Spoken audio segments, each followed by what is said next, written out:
2 Timóteo, capítulo 4, verso 1, onde a santa palavra do Senhor nos diz o seguinte: diante de Deus e de Cristo Jesus, que há de julgar vivos e mortos, pela sua manifestação e pelo seu reino, peço a você com insistência, uma melhor tradução seria conjuro-te, que pregue a palavra, insista, quer seja oportuno, quer não, corrija, repreenda, exorte, com toda paciência e doutrina. Com toda paciência e doutrina. Vamos ao Senhor em oração, curve sua cabeça. Bendito Deus e Pai do nosso Senhor Jesus Cristo, em nome de quem nós vamos a Ti. Pedimos, Senhor, que o Teu Santo Espírito nos auxilie nesta manhã. Pai, estamos diante da Tua palavra, eu estou diante da Tua igreja, é o Teu povo, dependendo do Teu poder, da Tua graça, para a glória do Teu santo nome.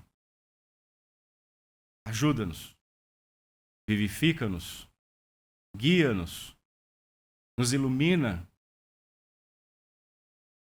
que nós possamos absorver as aplicações que serão ministradas nesta manhã e que possamos viver de maneira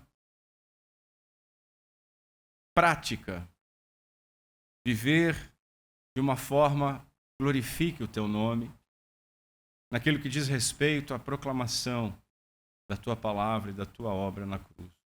Pedimos essas coisas em nome de Cristo Jesus. Amém.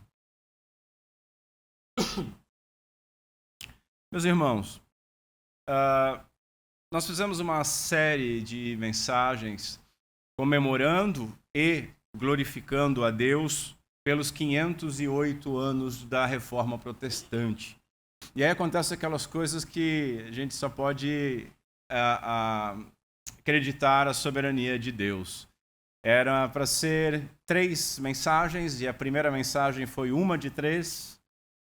Vimos que não ia dar, então a segunda mensagem já foi 2 de 5. E essa mensagem é a 6ª de 5. Fomos além, deixamos a meta aberta.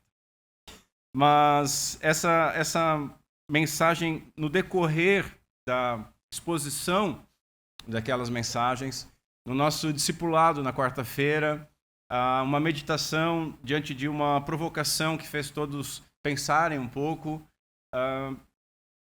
Deus me inclinou a produzir essa mensagem para a igreja, porque é algo que nós precisamos urgentemente, desesperadamente. Nas mensagens nós focamos na controvérsia que ocorreu cerca de um século depois da Reforma, lá em 1610 já, quando os discípulos de Jacob Armínio elaboraram na Holanda um credo com 5 artigos de fé, contrários às doutrinas salvíficas reformadas, soterológicas. E então a Igreja Reformada convocou uma assembleia paroquial em Dort para refutar os erros do arminianismo. Assim nós estudamos nos últimos 5 domingos, aqueles que são chamados, e eu reforço isso, não gosto dessa nomenclatura, de 5 pontos do calvinismo, creio que seja melhor definido como as doutrinas da graça. Veremos hoje uma aplicação apenas, e parecem mais, mas é uma aplicação apenas, uma aplicação evangelística destas doutrinas, com a intenção de desfazer um equívoco muito comum, a ideia de que o chamado calvinismo ou tradição reformada desestimula o evangelismo. Veremos que cada um dos pontos desta doutrina incentiva a evangelização. No texto que nós lemos, Paulo, ele escreveu que Timóteo deveria proclamar fielmente a mensagem de salvação, quer esta mensagem fosse recebida ou não. Ele deveria pregar reprovando, repreendendo, admoestando com paciência e com doutrina. Ele usou aqui 5 imperativos. Vejamos eles. Pregue a palavra, insista. Veja, a tradução que nós lemos começa: eu peço a você com insistência que pregue a palavra. Mas uma tradução melhor desse peço com insistência seria: eu te conjuro, eu te ordeno. O grego traz uma ideia de emitir uma ordem diretiva e contundente. O que ele manda fazer? Qual é a ordem? Pregar. Pregar significa literalmente anunciar.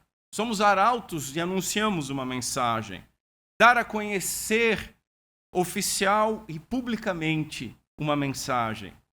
E o pregar, meus irmãos, é a base de todos os demais imperativos. O pregar é a primeira tarefa tanto do evangelismo quanto da edificação da igreja. A pregação está intimamente ligada à vida cristã. A pregação do evangelho é tanto para o evangelismo quanto para a edificação da igreja, porque a igreja precisa constantemente ouvir o evangelho. Devemos pregar o quê? O evangelho. A palavra de Deus. E aqui já fica um puxão de orelha, porque nós não pregamos o evangelho reformado, ou o evangelho arminiano, ou o evangelho pentecostal, ou o evangelho cessacionista. Nós não somos apóstolos do calvinismo.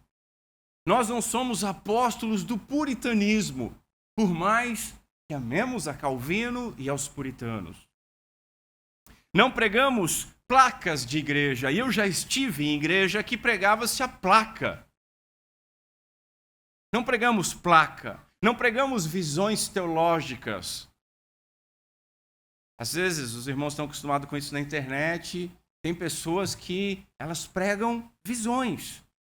Seja cessacionismo, seja pentecostalismo, seja batismo, o credobatismo ou pedobatismo, seja as visões múltiplas, escatológicas, a pessoa só fala naquilo. É um apóstolo de uma doutrina. Não fazemos isso. Agora, pregar o evangelho, meus irmãos, como nós veremos à frente, se faz com doutrinas. Isso é muito importante que nós frisemos. O apóstolo ordenou pregarmos a palavra, quer seja oportuno, quer não, a tempo e fora de tempo. Isso sugere uma urgência, uma preparação, uma prontidão, escreveu MacArthur. Nós não devemos nos limitar, meus irmãos, apenas a aproveitar oportunidades. E veja, aproveitar oportunidades já é um grande ganho, dada a nossa frouxidão evangelística. Mas nós devemos criá-las também, buscar criar essas oportunidades. Devemos nos apressar, porque as oportunidades estão passando. A cada dia que passa, Cristo está mais próximo de voltar. E quando voltar, não voltará como servo sofredor, mas como justo juiz. O tempo de graça então terá cessado. Sejamos bem recebidos ou não, nós devemos estar sempre prontos para anunciar a palavra. Nós fizemos até uma exposição aqui a respeito da indignação, irai-vos e não pequeis, lembrando, tendo como pano de fundo tanto o martírio de Estevão quanto o martírio moderno de Charlie Kirk. E veja, quando você vai ver o texto de Atos, você vê Estevão extremamente fiel, não era um momento oportuno, e ele vai pregando e confronta, como nós vamos ver aqui, repreende, chamando os membros do Sinédrio de incircuncisos de coração. Ele começa dizendo: nobres irmãos. Charles Charlie Kirk também, em ambientes extremamente hostis, continuava pregando com extrema delicadeza, amor, mas firmeza. Nós devemos estar sempre preparados. Veja, o príncipe dos pregadores, Charles Spurgeon, ele escreve o seguinte: o evangelho é uma fruta que está madura o ano inteiro. Às vezes, aqueles sermões fora de época, como uma fruta fora de época, aqueles sermões fora de época, pregados à noite ou num momento incomum, eles têm sido mais úteis do que as ordenanças regulares na casa de Deus. Quantas pessoas são alcançadas por uma pregação numa sala de estar, numa fila de mercado? A ordem para pregar, meus irmãos, ela inclui todo filho de Deus. Você é filho de Deus? Amém? Só alguns? Alguns não despertaram ainda. Vamos depois, presbíteros, orar para que algo aconteça. A ordem para pregar, meus irmãos, não é apenas para pastores. Vem cá, eu vou te levar para o meu pastor. Pastor, aí manda mensagem, tem uma pessoa que precisa ouvir de Cristo. Fala para ela, ué.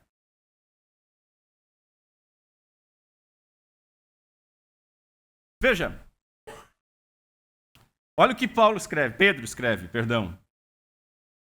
Vocês, porém, são geração eleita, citando o Antigo Testamento, sacerdócio real, nação santa, povo de propriedade exclusiva de Deus. Para quê? A fim de proclamar as virtudes daquele que os chamou das trevas para a sua maravilhosa luz. A igreja, todos, não só o pastor, não só o corpo de presbíteros, cada membro da igreja. Corrija, repreenda, em segundo lugar. Nada mais verdadeiro sobre o evangelismo do que corrigir. Corrigir conceitos, corrigir comportamentos, corrigir filosofias de vida ou filosofias teóricas, tradições, hábitos e principalmente falsa doutrina.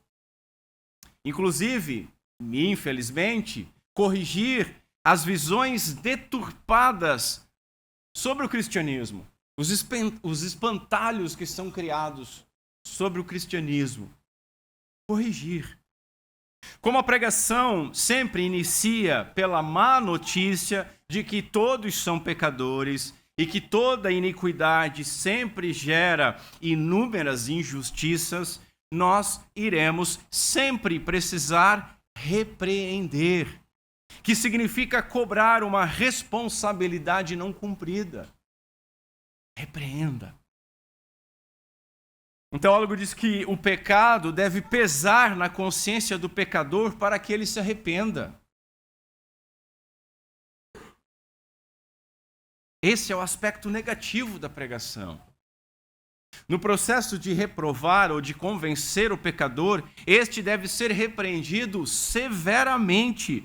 Não se deve reduzir a gravidade do seu pecado, como muitos fazem hoje. Não, isso é só um problema.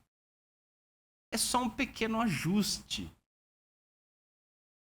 Infelizmente, as pessoas do "isto é só um pequeno ajuste" estão em frente de igrejas de 5.000 pessoas, se é que dá para chamar de igreja. E pessoas como o nosso querido reverendo Josafá, que diria: morra! Morra, só isso! Já estão à frente de igrejas não tão grandes, porque as pessoas não querem ouvir. Terceiro lugar, exorte com toda paciência e doutrina.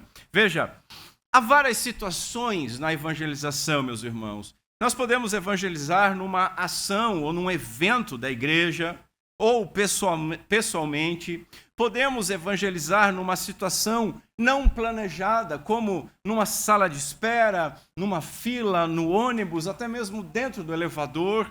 Mas a gente sempre evangeliza o tempo. Né? Pô, tá quente hoje, né? Será que vai chover? Né? O que o silêncio é desconfortável, né? Eu tenho tomado o elevador com algumas pessoas que acham o silêncio muito confortável, até quando você diz bom dia. Bom dia. Né? Mas são oportunidades.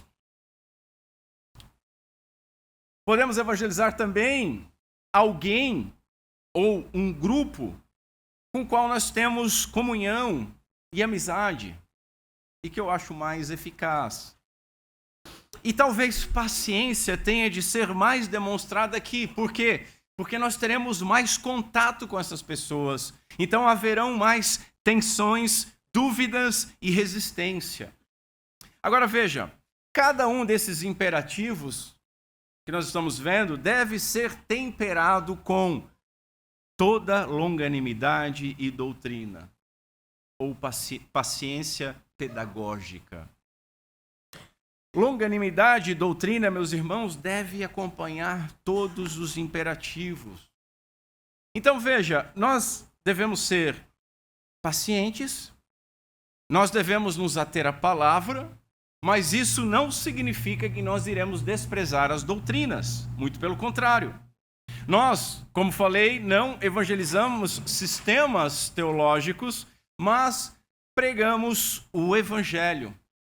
Contudo, não há outra forma de pregar que não seja doutrinária. Isso é muito importante nós entendermos. Dr. Lloyd Jones tem um livro maravilhoso. Após ele se aposentar do seu ministério, ele exerceu em 2 igrejas, mais de 30 anos, ele se aposenta e continua pregando, só que aí de forma itinerante e editando seus livros.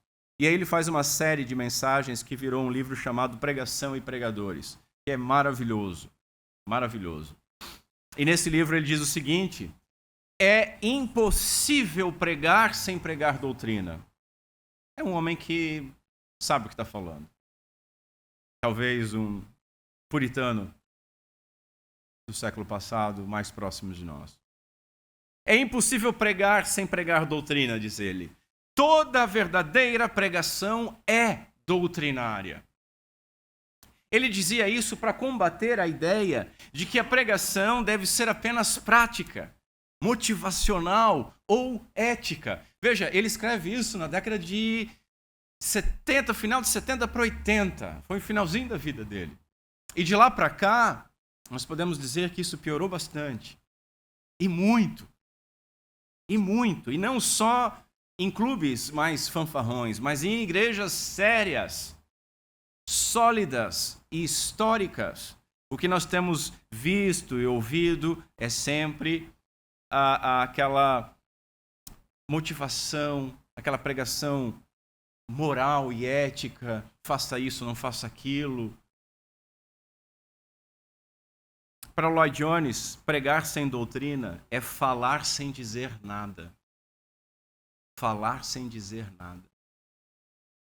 A pregação tem por natureza que explicar quem Deus é, o que Ele fez, o que Ele exige, e isso sempre envolve ensino doutrinário.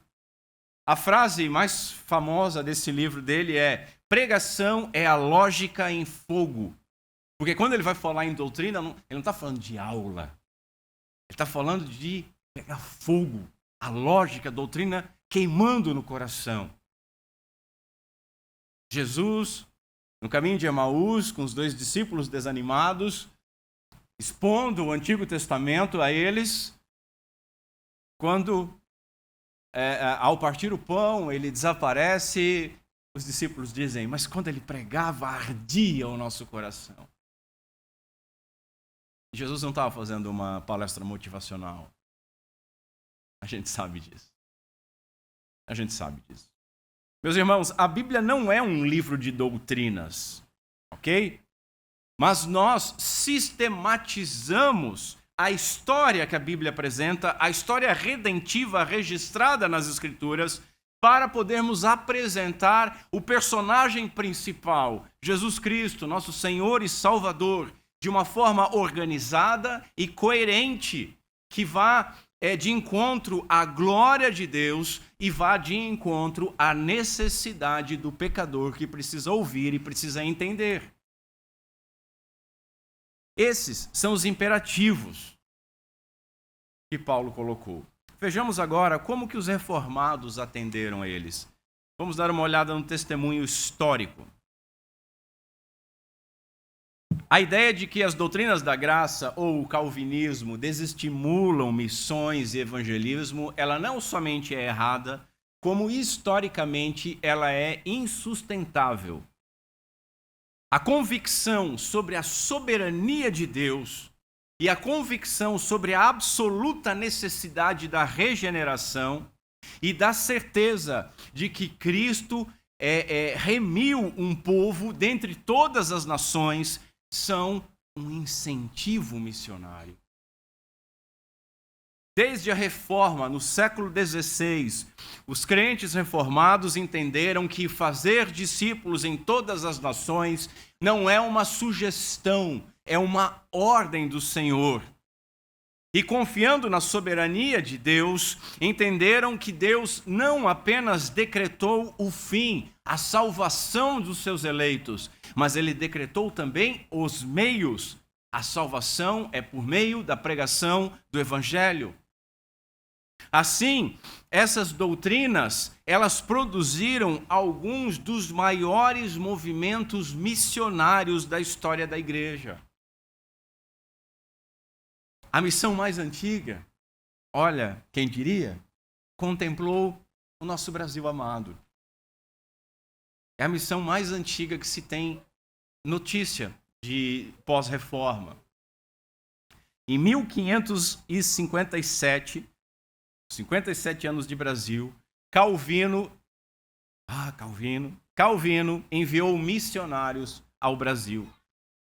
E embora esse empenho missionário tenha durado pouco, porque terminou em martírio, os missionários que vieram foram mortos pelos católicos, no chamado, tem a Confissão de Guanabara e massacre, tragédia, chamada Tragédia de Guanabara.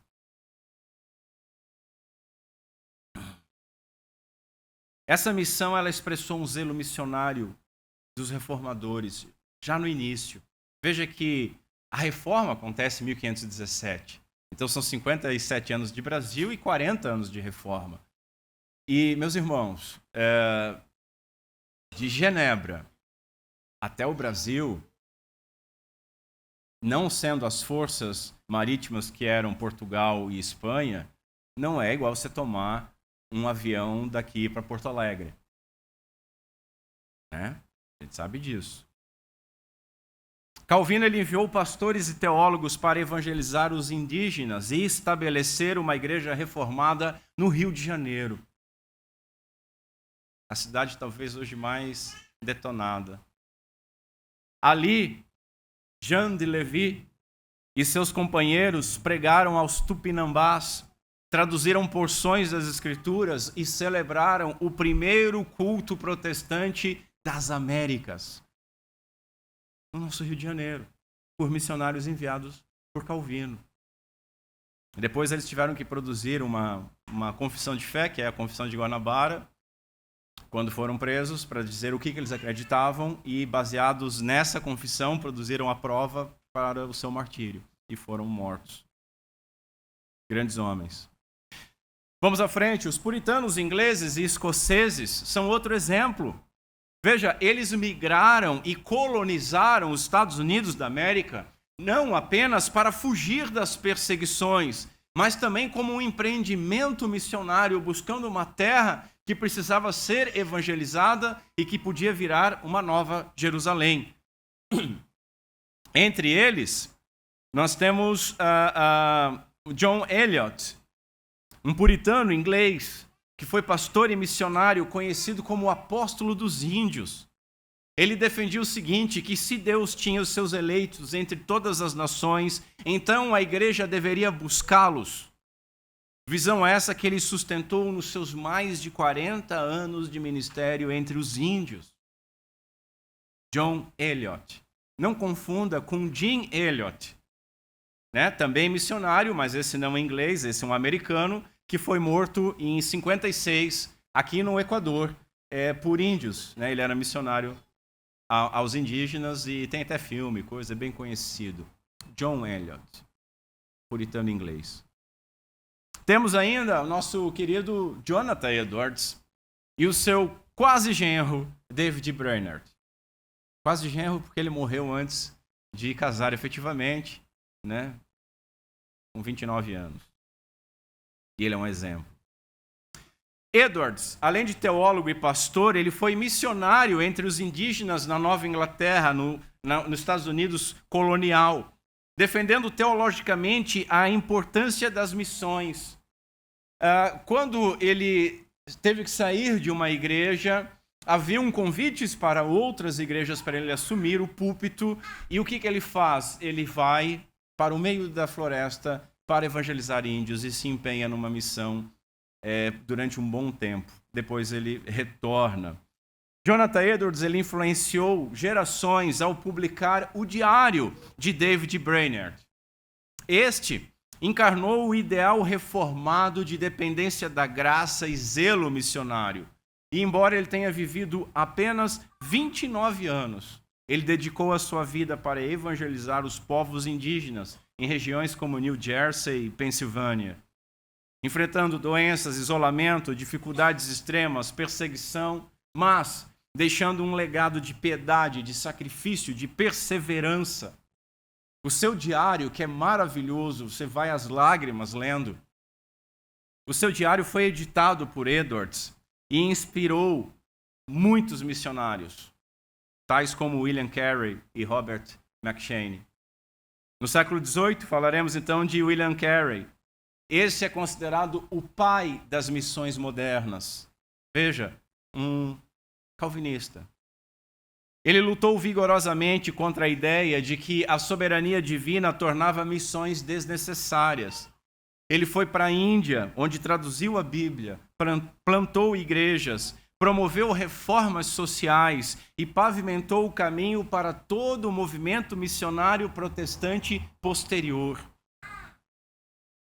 Vamos para o século XIX. Destaca-se o trabalho da Igreja Livre da Escócia.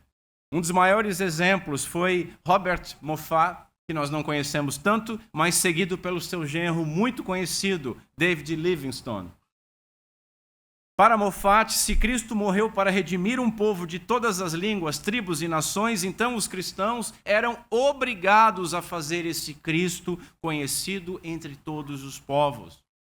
Para Livingstone, o trabalho evangelístico era parte do cumprimento do plano divino para alcançar os pagãos. Esses são apenas alguns exemplos, meus irmãos. Falta-me tempo para falar de outros. Falta-me tempo para falar dos avivamentos promovidos por missionários reformados na África do Sul e na Coreia do Sul.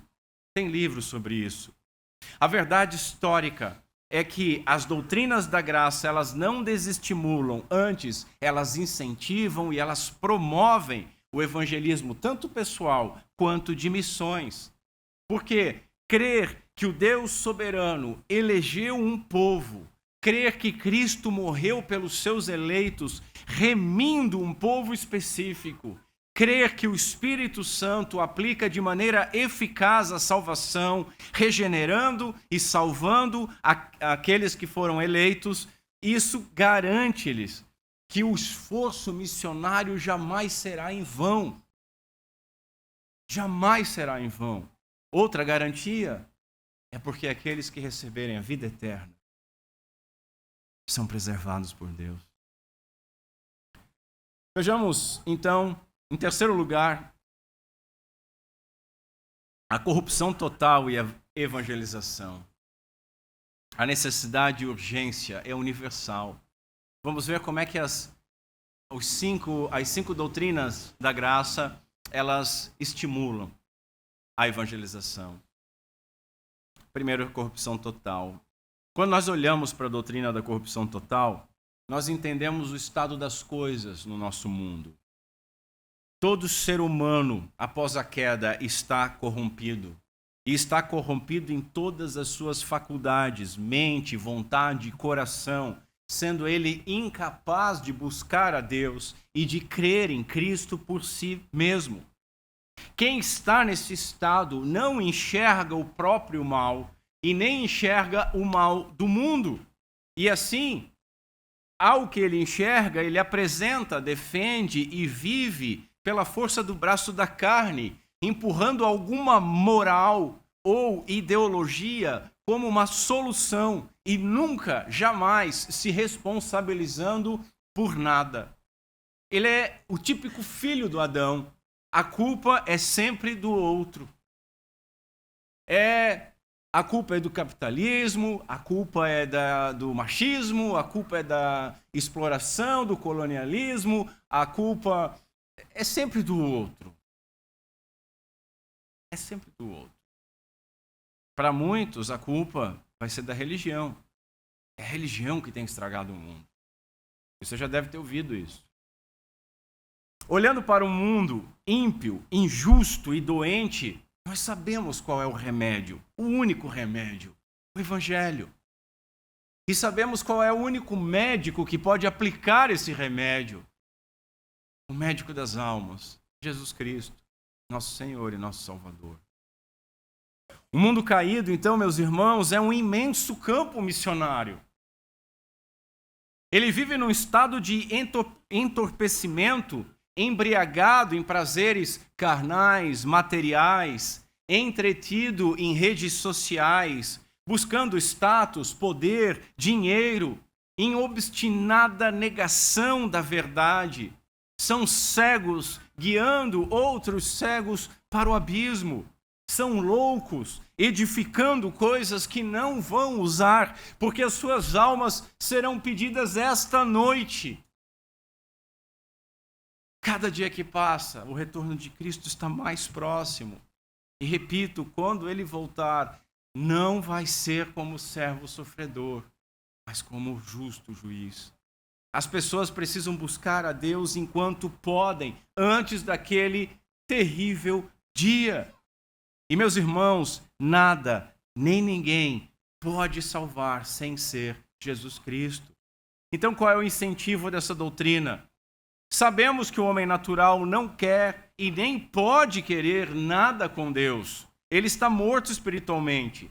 Quando nós observamos a parábola do semeador, a semente é o evangelho e os tipos de solo, os corações.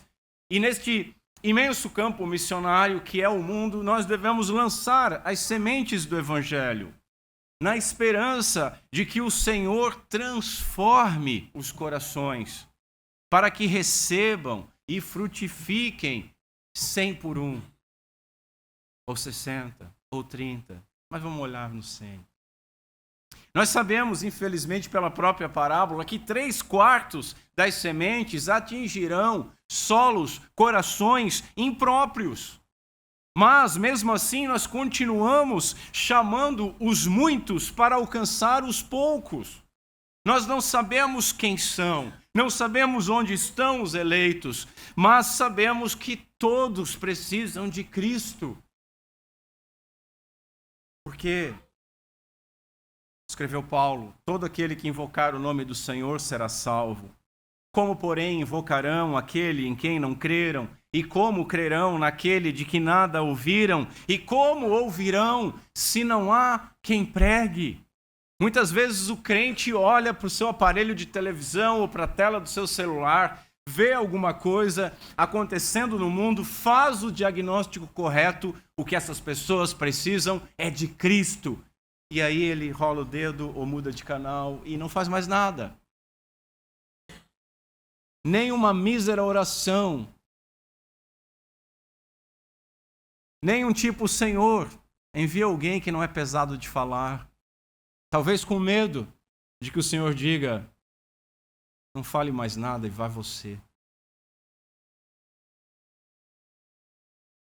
Assim, meus irmãos, nós não nos desesperamos pelo estado do mundo, nem desanimamos pelas negativas, nós apenas semeamos, fomos chamados a semear. Eu já contei para os irmãos aquela pequena parábola que me marcou muito no início da minha caminhada cristã. Deus manda um homem empurrar uma rocha. E o homem vai lá, empurra a rocha, empurra e faz de tudo. Empurra com as costas e com o ombro e vai. E cansa, e senta, e desanima e reclama com Deus. E Deus pergunta para ele, o que foi, filho? Não, o Senhor mandou empurrar a rocha e não aconteceu nada, a rocha não se move. Deus disse para ele, eu mandei empurrar a rocha. Eu não disse que ela ia se mover.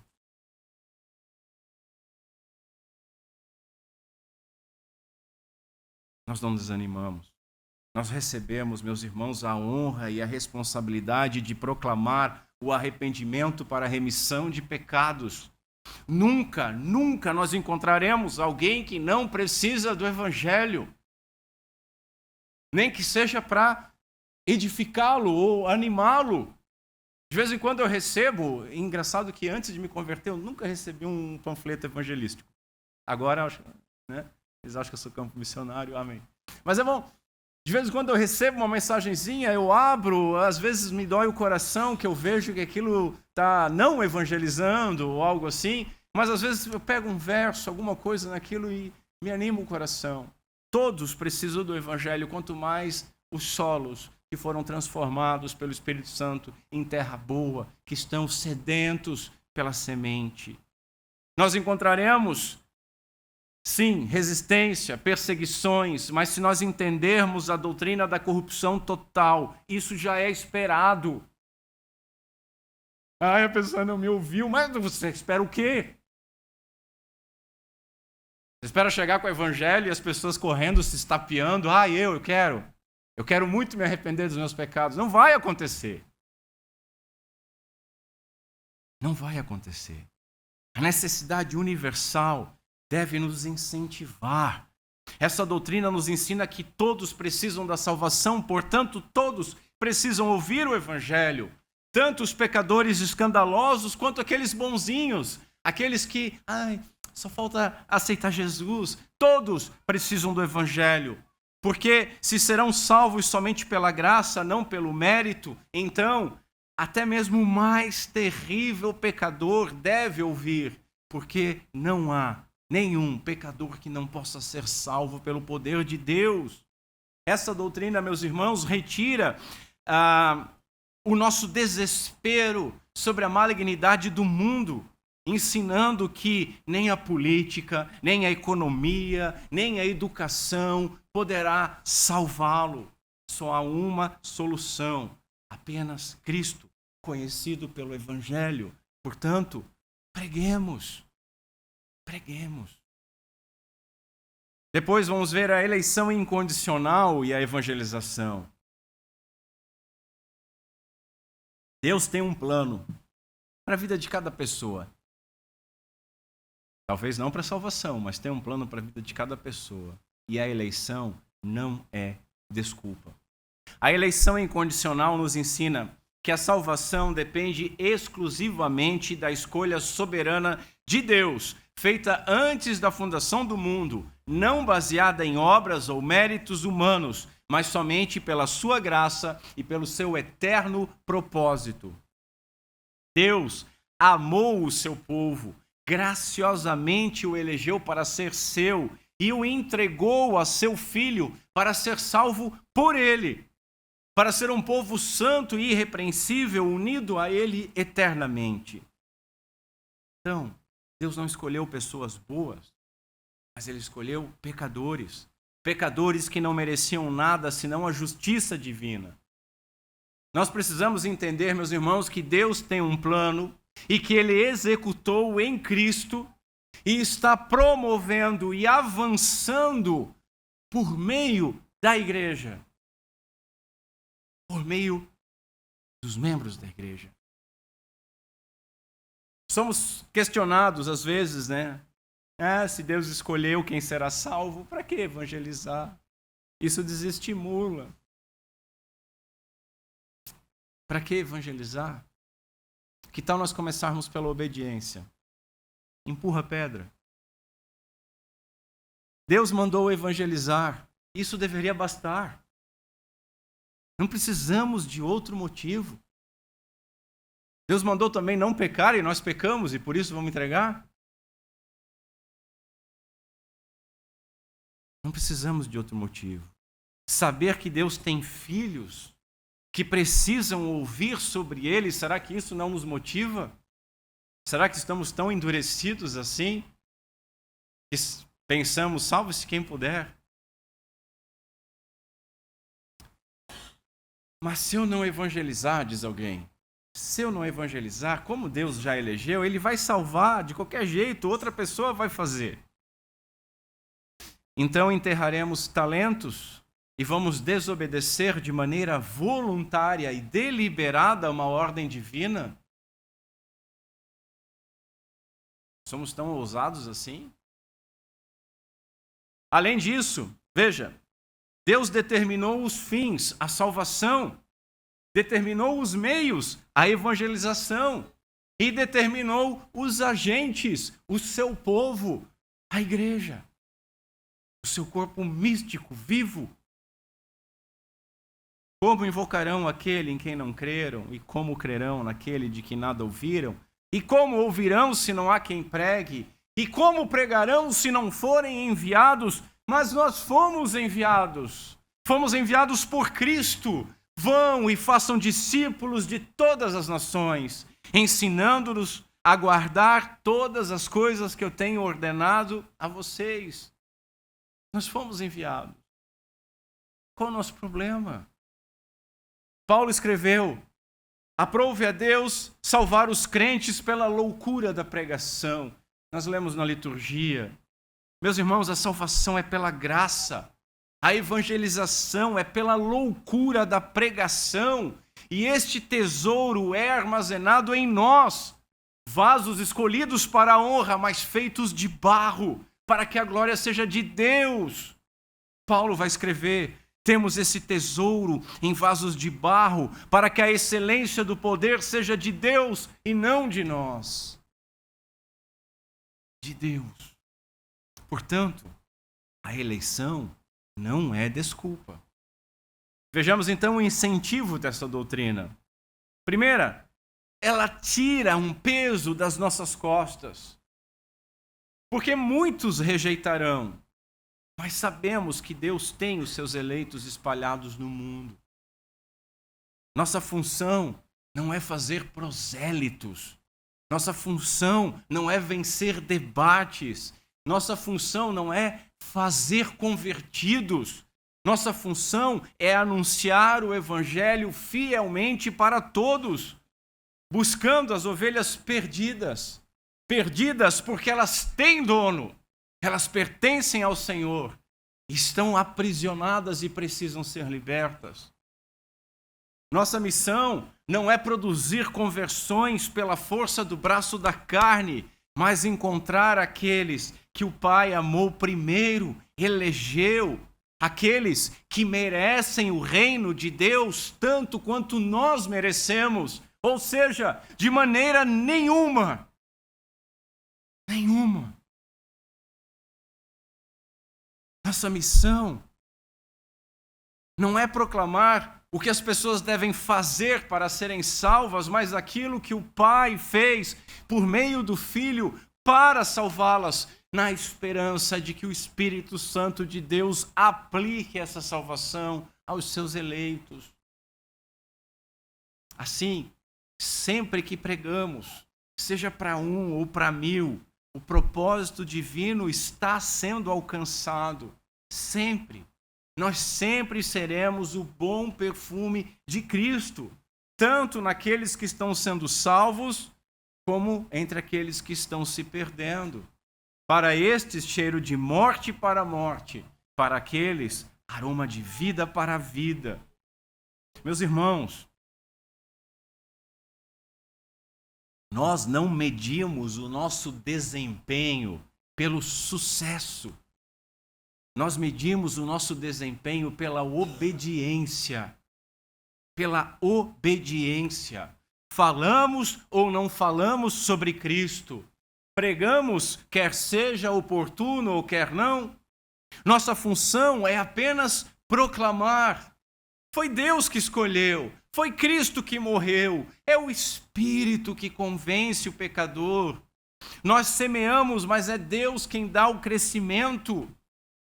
Nós não precisamos temer aquele, ai pastor, eu não sei falar, eu também não sei falar, mas aquilo que foi suficiente para nos salvar será suficiente para salvar também os outros.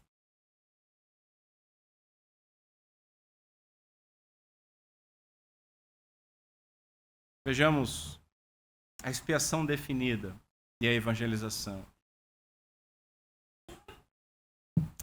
Será que Jesus morreu por você? Nós não devemos dizer para alguém, Jesus não morreu por você. Da mesma forma, meus irmãos, que nós não podemos afirmar que Jesus morreu por essa pessoa. Não podemos. Não sabemos. Não temos acesso ao livro da vida. Não temos uma visão tão espiritual para saber aqueles que estão marcados com o Espírito Santo. A doutrina da expiação definida, ela afirma que Cristo morreu de maneira eficaz pelos seus eleitos, garantindo de forma plena e definitiva a salvação de todos aqueles por quem ele se ofereceu. Não apenas tornando possível a salvação, mas assegurando essa salvação. Veja, Jesus veio salvar pecadores, morrendo como substituto por aqueles que ele salvou. Essa doutrina, ela não limita o valor da obra de Cristo, mas o seu propósito. A cruz, ela cumpriu perfeitamente o plano eterno de Deus de resgatar para si um povo particular. Cristo não morreu para possibilitar a salvação, mas morreu especificamente pelos seus, expiando os pecados e quitando a dívida destes. Cristo morreu no lugar daqueles que lhes foi dado pelo Pai. Dessa forma, meus irmãos, nós pregamos a todos. Mas nós não sabemos por quem Cristo morreu. Então nós pregamos a todos, afirmando que Cristo morreu para salvar pecadores. Na certeza de que aqueles por quem ele morreu, ouvirão. E quando ouvirem, crerão. Esta palavra, diz Paulo, essa palavra é fiel e digna de toda aceitação, que Cristo Jesus veio ao mundo para salvar os pecadores, dos quais eu sou o principal. Quando pregamos, nós estamos sendo mensageiros ou de vida ou de morte. Agora, afirmar a alguém, Jesus morreu por você, pode ser uma mentira muito, mas muito infeliz. Tal doutrina não diminui o amor e a graça de Deus, nem a extensão do poder salvífico de Cristo. Pelo contrário, tal doutrina nos enche de esperança e de responsabilidade. Esperança por quê? Porque aqueles que tiveram seu pecado expiado por Cristo serão alcançados. Responsabilidade por quê? Porque Deus entregou a nós, a proclamação da sua obra salvífica, e cabe a nós levar este comunicado salvífico para aqueles que foram alvos do amor divino. O incentivo dessa doutrina é o seguinte: os caminhos de Deus são insondáveis. Insondáveis. São cheios de ternura, amor e sabedoria. Deus entregar o seu Filho amado para morrer por pecadores específicos já é extraordinário. Agora, ele entregar a responsabilidade de ser vaso de misericórdia àqueles que necessitaram desta misericórdia é espantoso. Cristo, diz Paulo, quando nós ainda éramos fracos, morreu a seu tempo pelos ímpios. Deus prova o seu próprio amor para conosco pelo fato de que Cristo ter morrido por nós quando ainda éramos pecadores. Romanos 5. Saber que Cristo morreu por um povo específico nos impulsiona a pregar a todos para que aqueles por quem Cristo morreu ouçam e creiam. Nós não sabemos quem são. Eu lembro de Spurgeon escrevendo o seguinte, que havia pregado, né? Não há uma marca física visível no eleito e naquele que Cristo morreu por ele. Se houvesse, eu andava por toda Londres levantando a camisa de todos os homens para procurar essa marca e falar para ele que Cristo morreu por ele. Mas não há. Então o que eu posso fazer é pregar a todos, na esperança de que aqueles que foram marcados ouvirão, crerão, se arrependerão e serão salvos. O Evangelho, meus irmãos, não é uma mensagem para que as pessoas melhorem, mas é o comunicado daquilo que Deus fez por elas em Cristo. E aqueles por quem Cristo morreu, antes ressuscitou, crerão. O Evangelho, invertendo a ilustração dos nossos amigos, o Evangelho não é um cheque em branco para que quem quiser ser salvo preencha o seu nome. O evangelismo é a proclamação de que Cristo morreu pelos seus. Então é uma entrega de um cheque nominal, já preenchido, com o nome do eleito, assinado pelo próprio Redentor. E aqueles que serão beneficiados, eles vão receber, eles vão ouvir. Mas para ouvir, alguém tem que falar. As ovelhas ouvirão a voz do bom pastor. Elas pertencem a ele. Ele as comprou com seu precioso sangue. Irmãos, nós precisamos somente proclamar o evangelho com fidelidade e com zelo, porque a responsabilidade de aplicar o evangelho não é nossa, é de Deus. É de Deus. Vejamos a graça irresistível e a evangelização. Como poderia um morto ouvir? Nós cantamos isso. Paulo citou o Antigo Testamento. A doutrina da graça irresistível ensina que o Espírito Santo regenera soberanamente os eleitos, dando-lhes uma nova natureza, vencendo a resistência natural e levando-os de uma forma amorosa e poderosa ao arrependimento e à fé para a salvação em Cristo. O evangelho é loucura, porque nós gritamos nos ouvidos de pessoas espiritualmente mortas para que elas se arrependam e creiam. É como se fosse no ouvido de um cadáver, dizendo, levanta e anda. É uma loucura.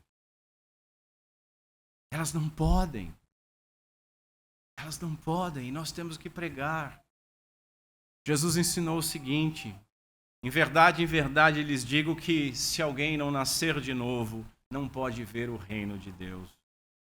Em verdade, lhe digo, quem não nascer da água e do Espírito não pode entrar no reino de Deus. O que é nascido da carne é carne, o que é nascido do Espírito é Espírito. Não fique admirado por eu dizer, vocês precisam nascer de novo. O vento sopra onde quer, você ouve o barulho que ele faz, mas não sabe de onde ele vem nem para onde ele vai. Assim é todo aquele que é nascido do Espírito. Vejamos o incentivo dessa doutrina. Talvez, uma das maiores fraquezas que nós temos seja o medo da rejeição. É o medo da rejeição. É o medo de ouvir um não quero, cale a boca. Deixa de ser bitolado. Você ainda crê nessas fábulas? Você fica dando dinheiro para pastor? A gente tem medo de rejeição. Nós queremos ser aceitos e tememos muito ser rejeitados. E na evangelização há uma pressão errada por resultados. Pessoas ensinam técnicas de evangelismo, exibem números. Então, um misto de covardia, de timidez e de insegurança nos invade. E se não ouvirem? Essa doutrina ensina que ninguém pode ouvir. que ninguém pode crer, nenhum sequer. Todos sempre rejeitaram, rejeitarão e rejeitariam se Deus não intervisse. Paulo ordenou o seguinte: pregue a palavra, insista, quer seja oportuno, quer não. As doutrinas da graça, meus irmãos, nos concedem a liberdade de obedecer sem inventar moda. Não somos escravos de técnicas, de modelos do pragmatismo, aquilo que dá resultado, ainda que o resultado seja extremamente duvidoso.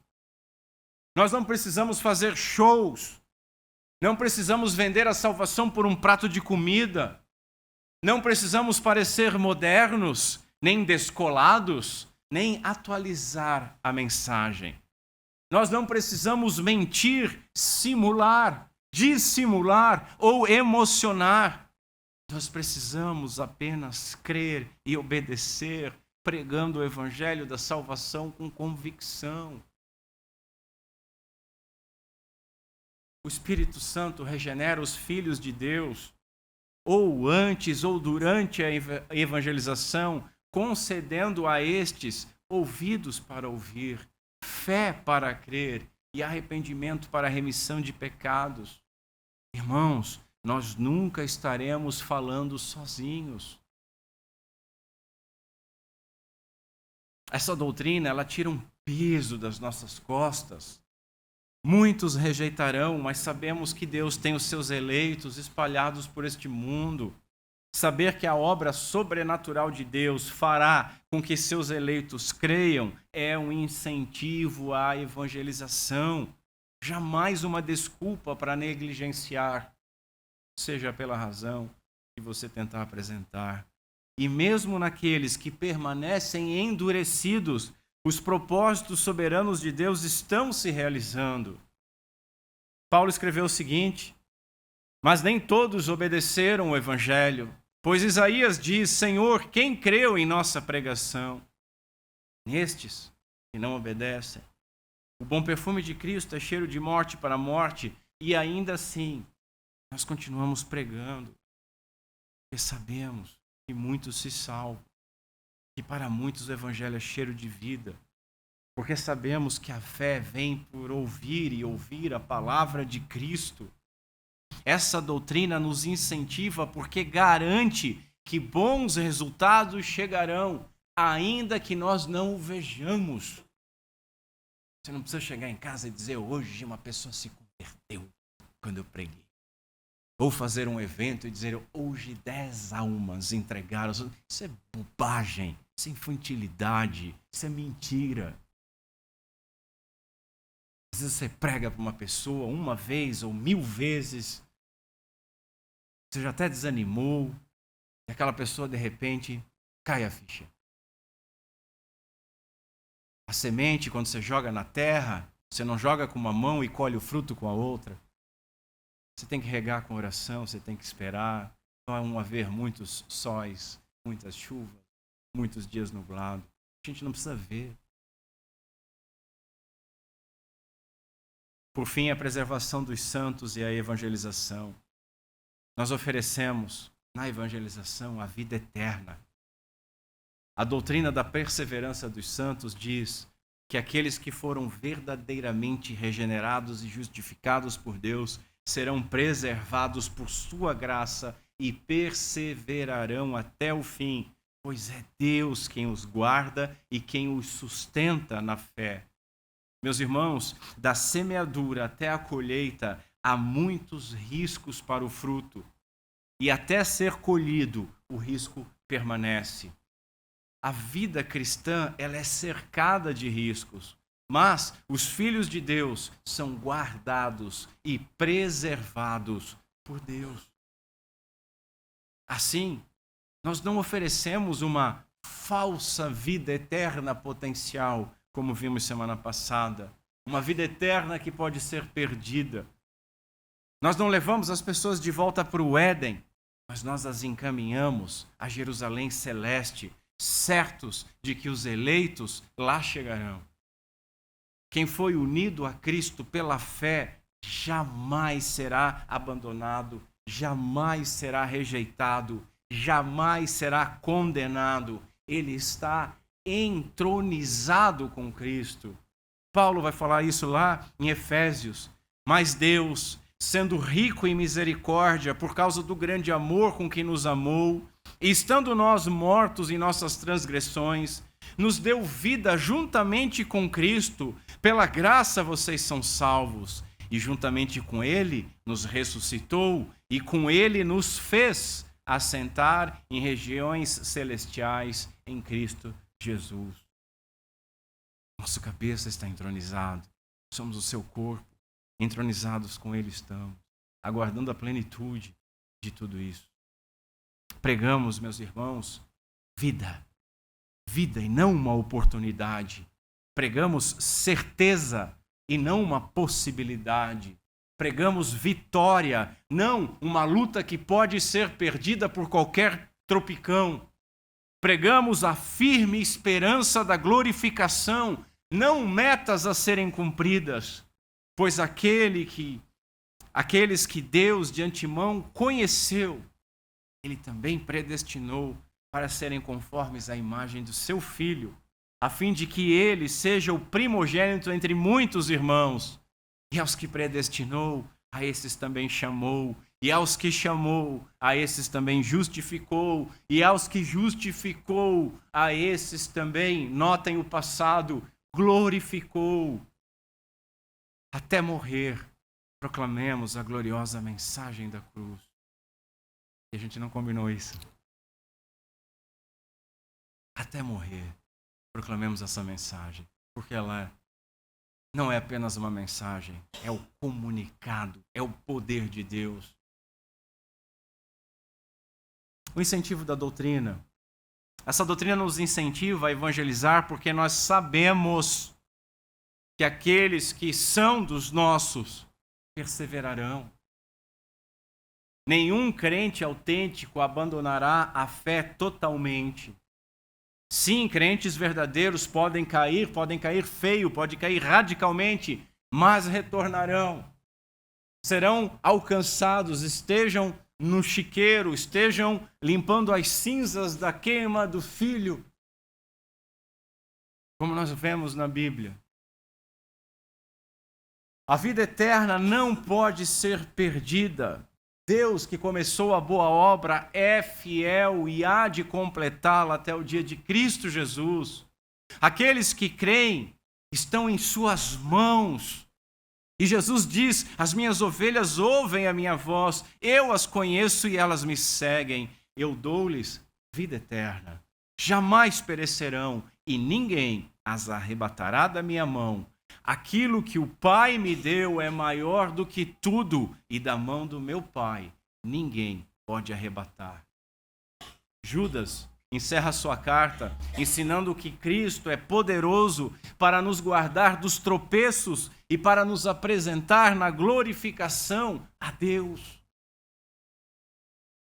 Nossos esforços jamais serão em vão, porque o seu sacrifício não foi em vão. O eleito teve seus pecados expiados por Cristo, foi regenerado e chamado de maneira irresistível e será preservado poderosamente, e por conta disso ele perseverará. Glória a Deus. Concluindo essas mensagens, e não vai ter a sétima. Concluindo essas mensagens, os 5 pontos das doutrinas da graça ensinam que cada aspecto, ou todo aspecto da salvação, faz parte da obra da graça de um Deus soberano e todo-poderoso, infalível. A nossa salvação glorifica a Deus e a Ele somente. O homem totalmente corrompido em seu ser foi escolhido incondicionalmente pelo Pai, chamado da morte de maneira irresistível pela regeneração do Espírito Santo, perdoado e declarado justo pelo Filho que viveu e morreu no seu lugar como seu substituto e preservado pela providência divina. A razão dessa série, meus irmãos, foi primeiro para relembrar e comemorar e glorificar a Deus pelos 508 anos da Reforma. Mas foi também para equipar a igreja, apontando erros comuns e apontando a verdade, para que nós sejamos gratos pela nossa salvação e estejamos aptos, estejamos aptos para brigar diligentemente, zelosamente pela fé, o conjunto de doutrinas que nos foi concedido, para que não retrocedamos para erros, para que não retrocedamos para a Igreja Católica como muitos estão fazendo. Hoje, nós fizemos apenas uma aplicação, vendo que cada um dos pontos das doutrinas da graça, eles não desestimulam, mas nos incentivam à evangelização. Nós vimos que Deus ordenou pregar o evangelho, que escolheu salvar aqueles que ele elegeu pela loucura da pregação. E vimos que foi isso que os nossos pais reformadores e os nossos irmãos reformados fizeram. Que Deus nos vivifique e que nós também evangelizemos. Porque essas cadeiras vazias que nós estamos vendo, elas testemunham que nós não evangelizamos de maneira devida. Deus Pai, seja misericordioso conosco, por meio de Cristo Jesus.